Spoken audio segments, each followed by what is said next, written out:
Today we'll be discussing a farming spot that give you anywhere from 56,650.14 gold to 143,368.14 gold per hour, depending on your server. I will be covering US and EU mid prices. This way I can cover most realms for both regions. Our main focus is Crimson Dreadwing Pet, which sells it on average of 86,718 gold US and 75,000 EU. You'll be needing skinning and herbalism to make the most out of this spot. Also note, having Dark Moon Firewater and Shadowlands Gathering helps a ton too. The spot is located at Ember Ward 32.14 and 61.58. Please pause the video to see the spot in full. I have marked what needs to be done and spots to stop at kill bats. Now the gist of it is very simple. Kill bats in yellow and green location, following the route given and picking herbs on the way. By the time you come back to start, you will see that the bats have respawned. The drop rate is 0.11% and is the highest bat mob to drop the pet, 1 in every 2,000 according to the rarity. On top of that, I have not seen one person here doing this farm,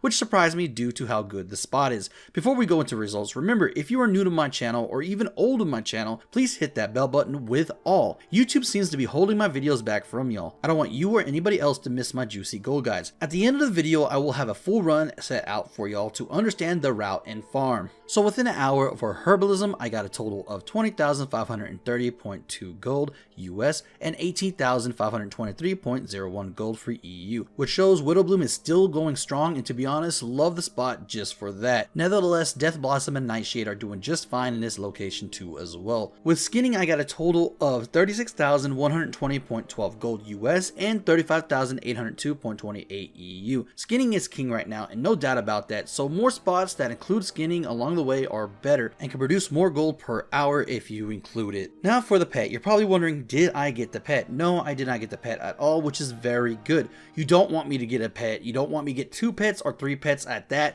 per hour. If that happens, and if it's so easy to get, the prices will tank, but if it stays hard to get, it will be a sought out compared to others. Prices will stay high.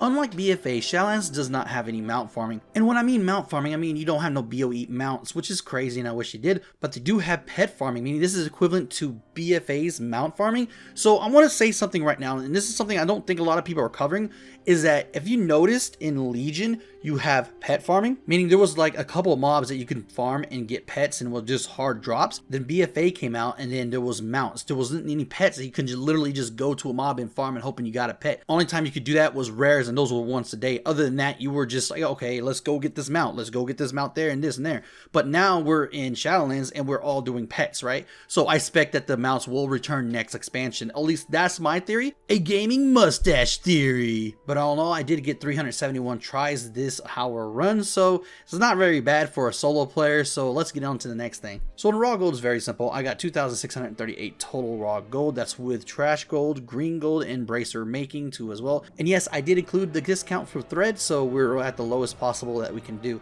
Now I want to say that is all for the raw gold. It's very simple. The raw gold has always been simple and straightforward.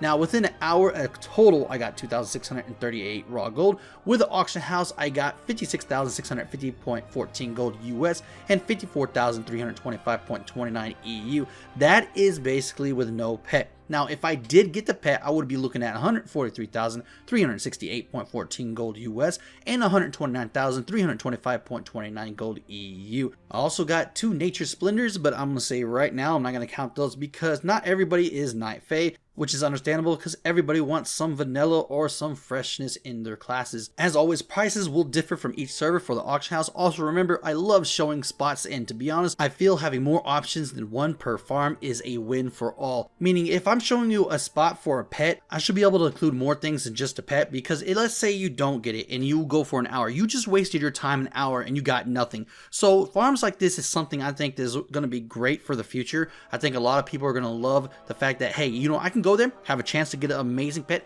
but at the same time, I don't have to depend on the pet only. I can have skinning, I can have tailoring, or whatever you're going to be doing. Not just this spot. Any spots that I'm going to be showing in the future are going to be something like this. With that, let me leave you with something. When showing these farms, I hope to help people get gold.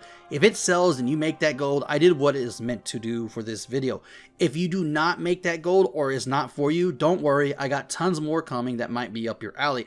But with that, I want to say thank you so much to my patrons for going that extra mile. Remember, supporting this way helps me a lot more, and the reason why it does is because I can put more time and effort into my farms, my goal guides, and so forth, and even my 100-page gold. If you like my content, hit that like button, subscribe, and as always, stay stashy.